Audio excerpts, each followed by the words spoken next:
last stand. We're still in Arizona. It's the afternoon of day 3. It's been slow. We've been grinding them out.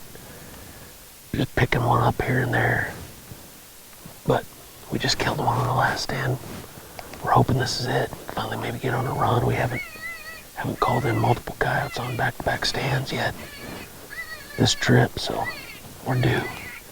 Just got a big wide open stand, lots of grass, lots of mesquite. Wind's dying down, so the sound ought to really carry out there. Got kind of a valley off to our left. That's where I think they'll come from. They'll probably come out of there, but could have some come hard from the right as well. Got Dustin kind of down in front, covering with the shotgun. I'm up a little higher with the rifle.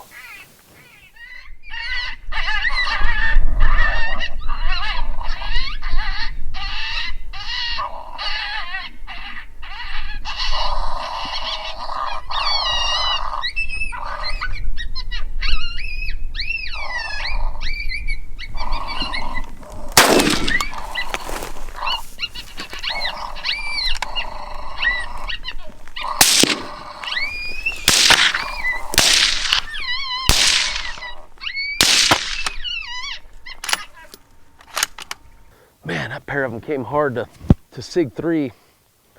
They got right just where we weren't really expecting them to come from. The truck's not far back there, so they just obviously were coming so hard they didn't ever look up at the truck.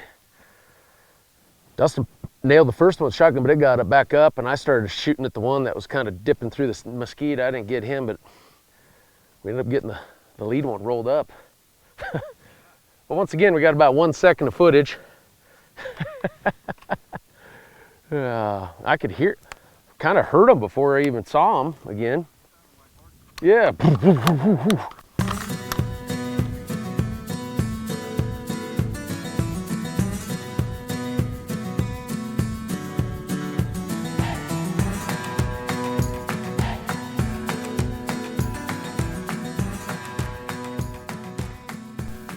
Well, we called in stuff on 2 straight stands. It only took us 3 days to do it. Finally. Finally. But you know, we had a plan all along. You know, that's something that I think separates coyote hunters, you know, from guys that struggle a little bit, is having a plan. Yep. You know, you can't. Sometimes we wing it and things like that, but a lot of times we're always thinking about. It's almost like while I'm sitting on that stand, I'm thinking about where the next stand's going to be. And we had a plan where we wanted to finish the afternoon, and we made a little drive, and we got down into there, and first stand, coyotes. Yep.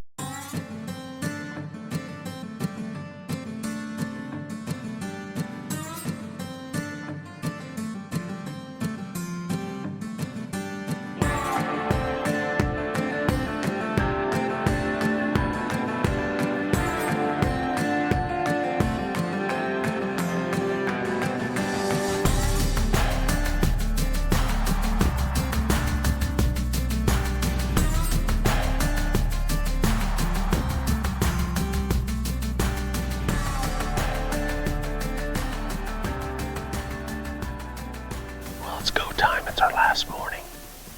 It's been a struggle. We haven't done what we thought we'd do here, but we haven't given up yet. We actually made about a 2-hour drive to a new area. Should be a little more open if we call in coyotes. We're hoping that we get some good footage. That's been probably our biggest struggle, is the few we've called in. It's just been, you know, not great footage just because of the tightness of the stands, but we should be good here. Big open valley, lots of tall grass. We got a pond behind us. We're kind of all tucked into this pond dam. Got a big cottonwood tree that died right here. Very little wind.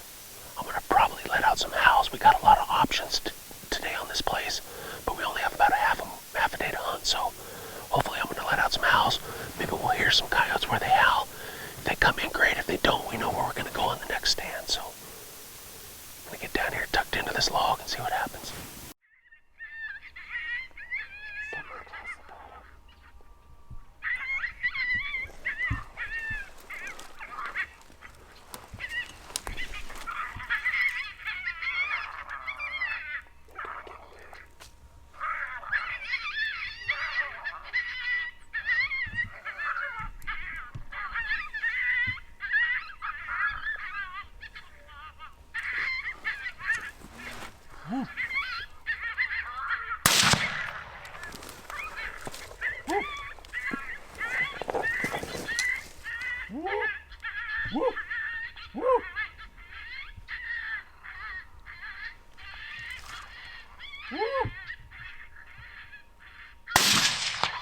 Nice.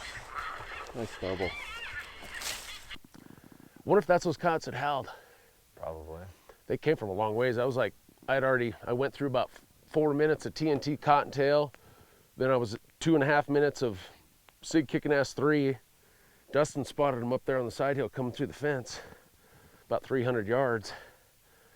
And I'd already switched over to coyote coon fight, and they were kind of stopped. So I'm like, all right, I went back to Sig 3, and then they kind of came, but they faded off a little bit, but we got them. It's a good first stand. Double down.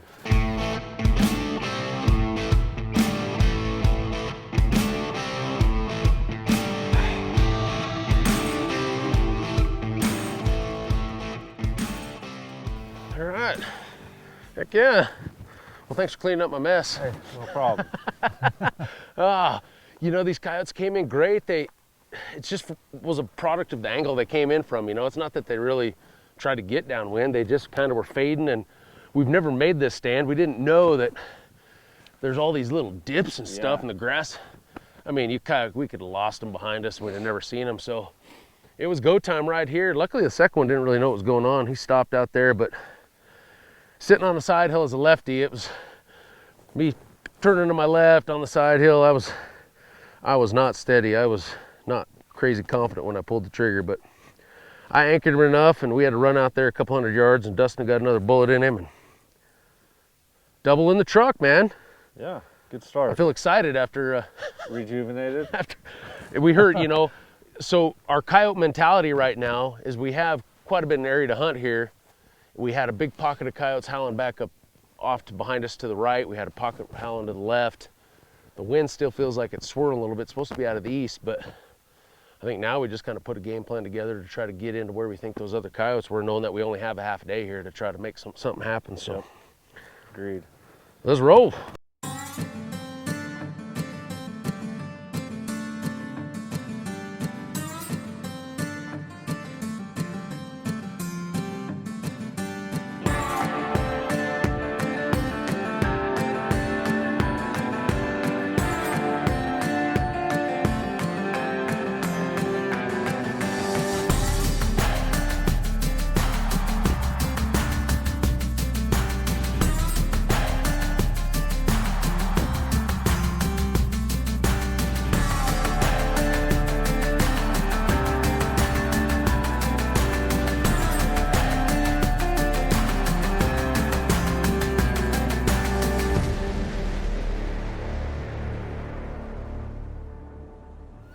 Well, we're busting them out.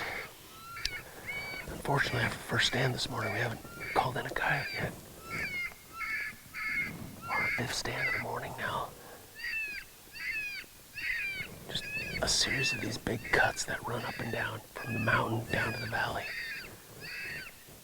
We know there was coyotes down in the valley this morning, but I'm assuming that they're probably heading up into these cuts. Now that it's middle part of the day, it's just a matter of getting on them now.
Come back? Yeah.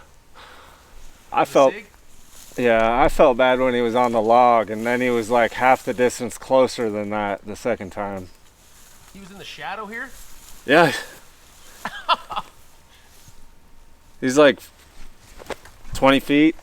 In that green bush? Closer. Right, just this side of the green bush. I felt bad. I shouldn't have shot it. Oh. What little piece of heart I have left feels bad. You know, when I looked over and saw that fox standing right next to you, I was like, all right, we're gonna get one. And then he turned around and ran off. Yeah. But luckily for us, I think gray fox is pretty stupid. Yeah, you got your secret sound too. My secret sound.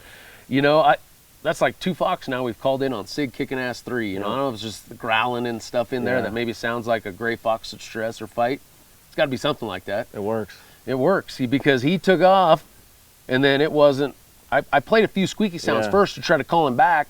That didn't work, and I'm like, well, he must be gone. I'm like, let's just see if we can call a coyote. Switch to Sig Kicking 3. Here he came. Back again. Closer this time. Yeah. Unfortunately for him. Unfortunately for him. Hey, that makes the Arizona trifecta. Yeah. Coyotes, gray fox, and bobcats. We got them all. They're cool little suckers. They are. We don't ever see them up where we're at, Kansas, Nebraska, so it's kind of cool to. I'm sure people down in this country or Texas get annoyed with them, but pretty. Yeah, they're cool.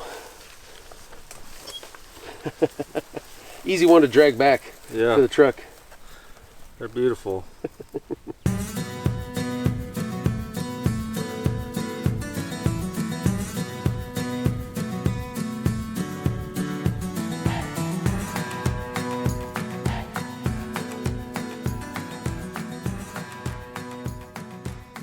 Well, man, if it was easy, everybody would do it. Exactly. You know, I guess it's not what we were expecting.